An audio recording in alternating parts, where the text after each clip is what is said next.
maka carilah ilmunya. Dengan cara apa? Fas'alu ala zikri in kuntum la ta'lamun. Ya. Tanyalah kepada orang yang berilmu kalau kita tidak mengetahui.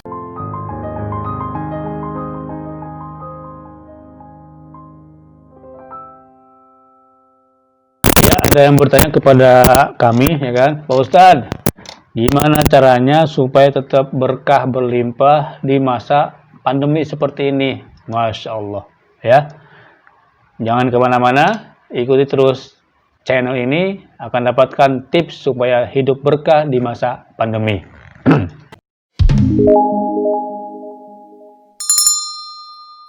Assalamualaikum warahmatullahi wabarakatuh. Teman-teman dimanapun berada, dari Sabang sampai Merauke, dari Malaysia hingga Andalusia. Corona di mana-mana, belum tuntas juga. Bahkan yang miskin bertambah miskin, yang kaya pun jatuh miskin berapa banyak.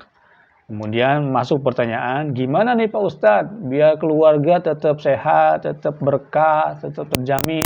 Jangan sampai kami menjadi miskin, kemudian bahaya lagi, iman berkurang.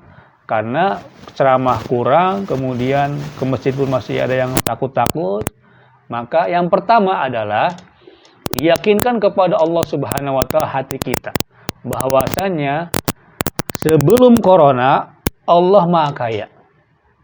Ketika corona Allah Maha Kaya. Setelah ada corona pun Allah tetap Maha Kaya. Nah, ini jangan lepas di hati kita, bahwasanya kapanpun juga Allah adalah Al-Ghani yang Maha Kaya, ya, Ar-Razzaq yang Maha memberikan rezeki, Al-Fattah yang Maha pembuka. Yakinkan di hati kita, la ilaha illallah, ya, tiada yang wajib disembah kecuali Allah Subhanahu wa Ta'ala. Kemudian yakin Allah Maha Kaya, Allah Maha Kaya, Allah Maha Kaya. Itu yang pertama. Kalau hati sudah lemah, keyakinan sudah lemah, bagaimana mungkin akan mendapatkan rezeki yang berkah daripada Allah Subhanahu wa Ta'ala, ya. Kita hanya berusaha memang, cuman tetap yakinkan kepada Allah Subhanahu wa Ta'ala, Engkau Maha Kaya Allah, berikanlah sebagian daripada rezekimu untuk diri kami, jangan sampai keluarga kami terjerumus dalam jeratan kemiskinan, apalagi dosa-dosa ribawi.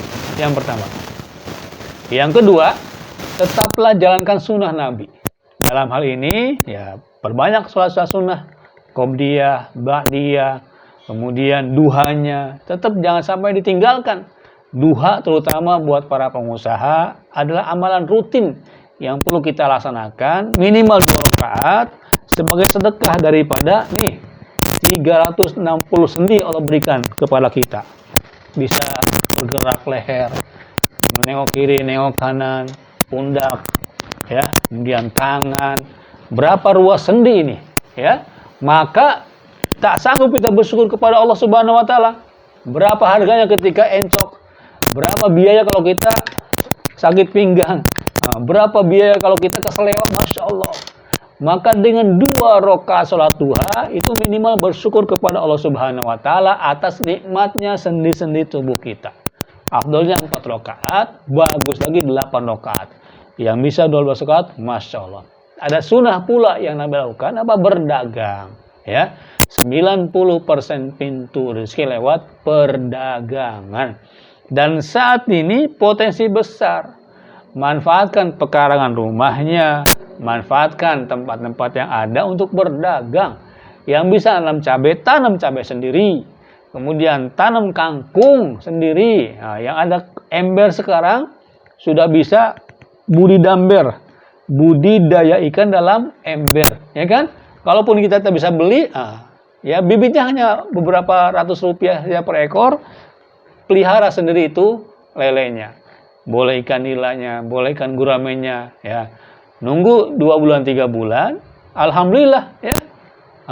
Bisa cukup buat keluarga, alhamdulillah. Lebihnya boleh dijual, boleh disedekahkan, ya. Bahkan dengan jual beli tadi, insya Allah berikan keberkahan. Tanamkan, ya, kepada keluarganya, jangan sampai ada lahan kosong, ya kan? Minimal cabai, bawang, tomat, Kemudian kebutuhan keluarga nih nggak harus beli melulu gitu, ya kan?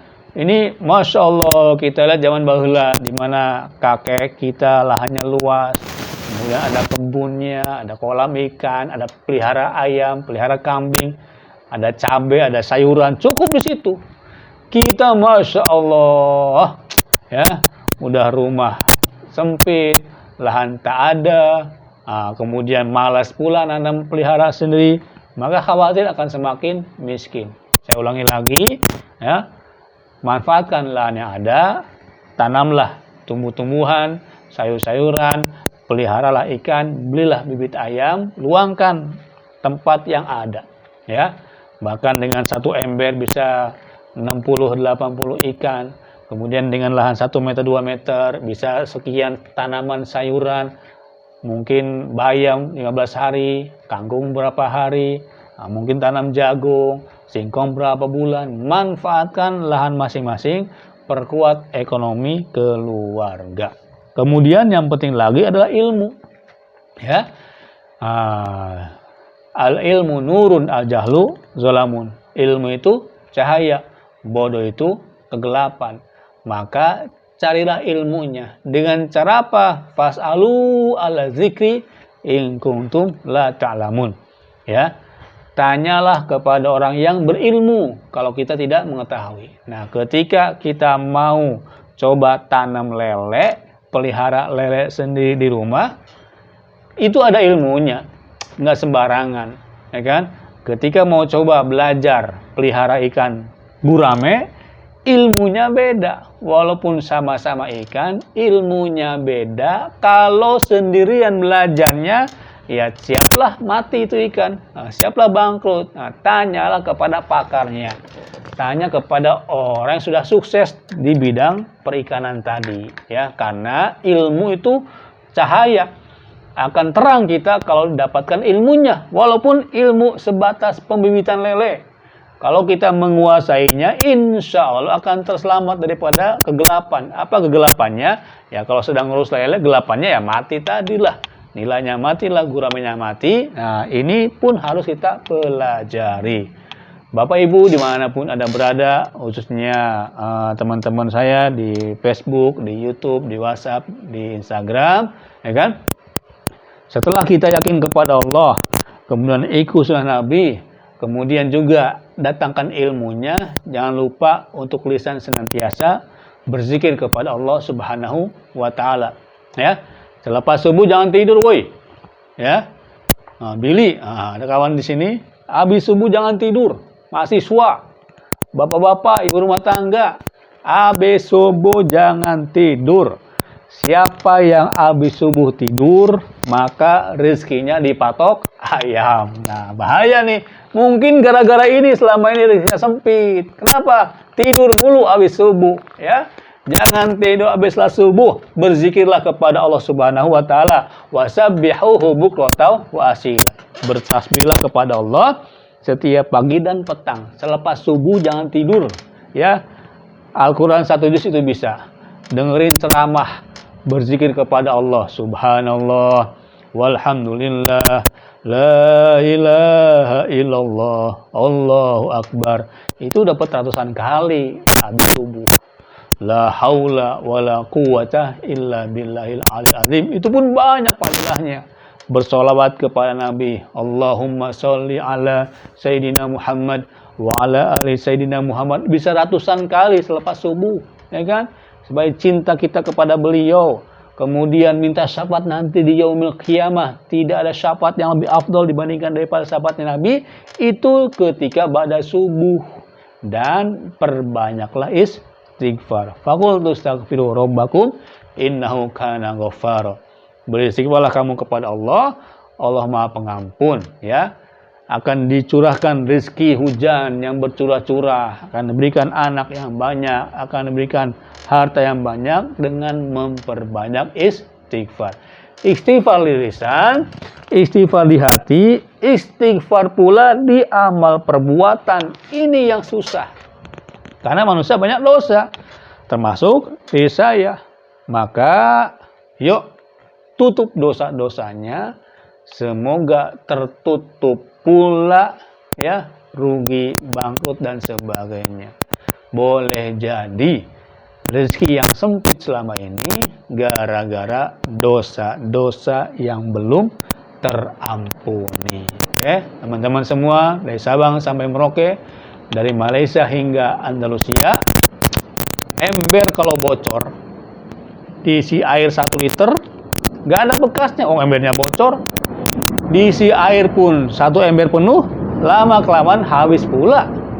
Bahkan diisi lagi oleh air pancuran, tapi selama embernya bocor, mana mungkin bisa menampung air dengan full. Boleh jadi rezeki kita yang sudah ditakdirkan oleh Allah, tapi karena dosa-dosa kita tak terasa, kurang. Oke, sekian tips supaya hidup berkah di masa pandemi. Ada baiknya dari Allah Subhanahu wa taala, ada kurang dari diri saya pribadi. Jangan lupa klik like, subscribe yang belum, dan juga share. Semoga saya semakin semangat berbagi di channel YouTube ini. Assalamualaikum warahmatullahi wabarakatuh.